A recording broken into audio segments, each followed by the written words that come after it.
नमस्कार दोस्तों। पिछले साल बीबीसी न्यूज के जर्नलिस्ट के साथ पीयूष नाम के एक इंडियन स्कैमर ने अपनी स्टोरी शेयर की जब यूके यूएस बेस्ड एक्टिविस्ट ने उसके फेक कॉल सेंटर को हैक कर लिया था। पीयूष एक साधारण फैमिली से होते हुए बताता है कि कैसे उसने कुछ ही महीनों में $1.25 मिलियन से भी ज्यादा पैसे कमा लिए थे।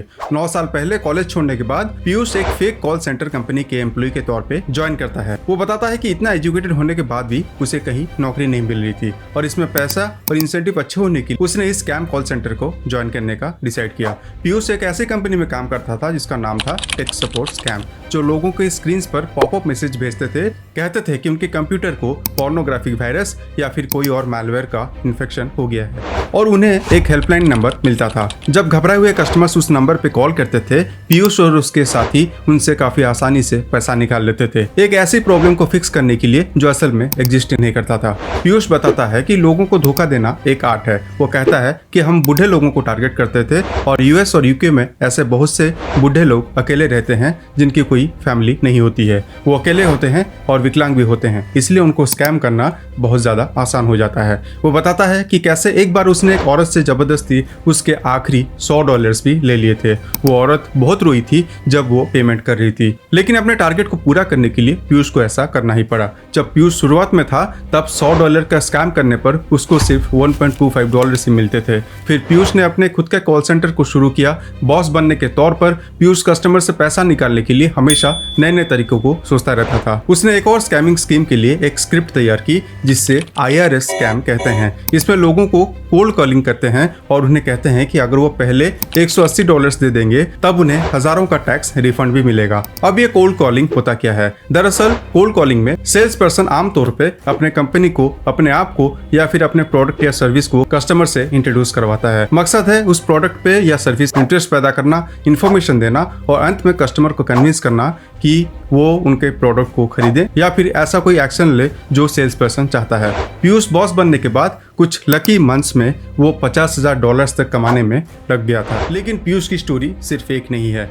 भारत में पीयूष जैसे हजारों लाखों स्कैमर्स दिन ब दिन पैदा होते जा रहे हैं। इंडिया में स्कैमर्स की तादाद इतनी हो गई है कि इनके अगेंस्ट कुछ फॉरेन बेस्ड यूट्यूब चैनल्स भी खड़े हो गए हैं। इन यूट्यूब चैनल्स का काम होता है इंडियन ऑनलाइन स्कैमर्स के नेटवर्क को हैक करके उन्हें सबक सिखाना। बहुत ही कम समय में स्कैमर्स पेबैक जैसे कुछ चैनल्स काफी पॉपुलर हो गए हैं जिनके 7 मिलियन से भी ज्यादा सब्सक्राइबर हो चुके हैं। इनकी पॉपुलैरिटी से ये अंदाजा लगाया जा सकता है कि जितना इनकम इंडियन स्कैमर्स साल भर में क्लाइंट्स को बेवकूफ बनाकर नहीं कमाते होंगे, उनसे कहीं ज्यादा स्कैमर्स पेबैक जैसे चैनल्स इंडियन स्कैमर्स को स्कैम करके यूट्यूब और स्कैमर्स को रिवील करके अपना कोर्स बेच के कमा लेते होंगे। तो खैर वापस चलते हैं अपने टॉपिक पर। तो दोस्तों, अब आप सोच रहे हैं कि इतना सब कुछ हो रहा है तो सरकार क्यों चुप है? इन स्कैमर्स को पकड़ने या फिर रोकने के लिए कोई स्टेप्स क्यों नहीं उठा रही है? इसके कुछ रीजंस भी हैं, जिनमें पहला है स्कैमर्स अक्सर अपनी आइडेंटिटी और लोकेशन को हाइड करने के लिए VPNs, प्रॉक्सी सर्वर्स या दूसरे तरीकों का इस्तेमाल करते हैं, जिससे कि गवर्नमेंट अथॉरिटीज को उन्हें ट्रेस करना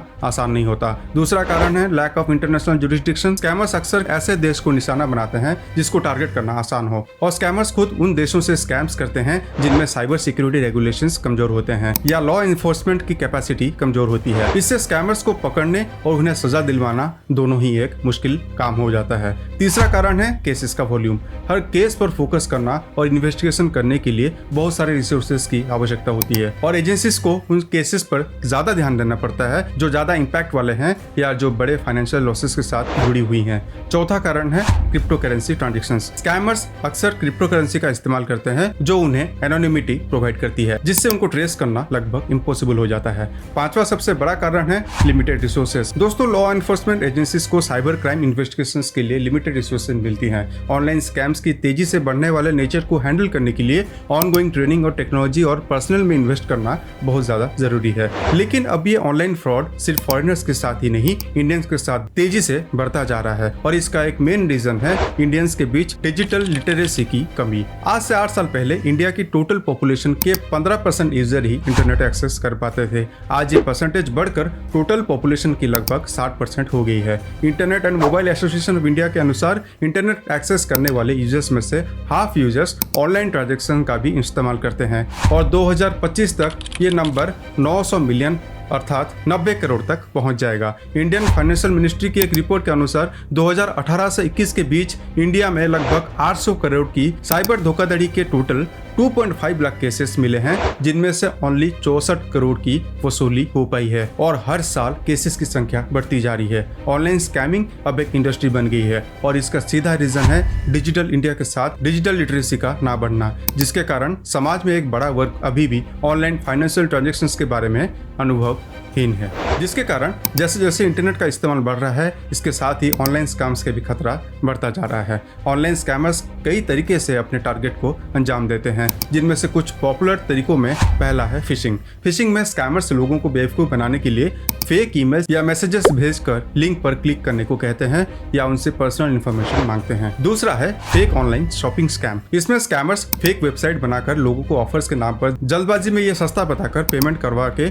चूना लगाते हैं। तीसरा है टेक सपोर्ट स्कैम। इसमें स्कैमर्स लोगों को धमकी देते हैं और कहते हैं कि उनके कंप्यूटर में कुछ प्रॉब्लम है, फिर उनसे पैसा मांगते हैं, जिसके बारे में हमने वीडियो के शुरुआत में बताई है। और चौथा सबसे बड़ा स्कैम है सोशल मीडिया इन्फ्लुएंसर्स या क्रिएटर्स से इन्फ्लुएंस होकर ट्रेडिंग एप्स में किया गया इन्वेस्टमेंट। इनमें से कुछ पॉपुलर एप्स जैसे कि Binomo, octa FX, Olympic trade etcetera का एडवर्टाइजमेंट आपने यूट्यूब या आईपीएल में जरूर देखा होगा। ये एप्स अपने आप को फॉरेक्स ट्रेडिंग या बाइनरी ऑप्शंस ट्रेडिंग एप्स बोलते हैं। इनकी एप्स में आपको सिर्फ ये बताना होता है कि अगले 60 सेकंड में ग्राफ ऊपर जाएगा या नीचे जाएगा। अगर आपका प्रेडिक्शन सही होता है तो आपने जितना भी पैसा लगाया होगा उसका 80% प्रॉफिट के साथ पैसा वापस देने की गारंटी दी जाती है। जो कि गैम्बलिंग एप्स जैसे कि MPL, ड्रीम 11 जो कि विनिंग अमाउंट का 5% पर राउंड का चार्ज करता है, उससे भी 4 गुना ज्यादा चार्जेस लगते हैं। एग्जाम्पल के तौर पर देखें तो अगर आप 10 में से 6 बार भी जीतते हैं तो आपके वॉलेट में उतने पैसे नहीं होंगे जितने से आपने खेलना स्टार्ट किया होगा। अगर आपका प्रेडिक्शन गलत होता है तो आपने जितना भी पैसा लगाया सारा चला भी जाएगा।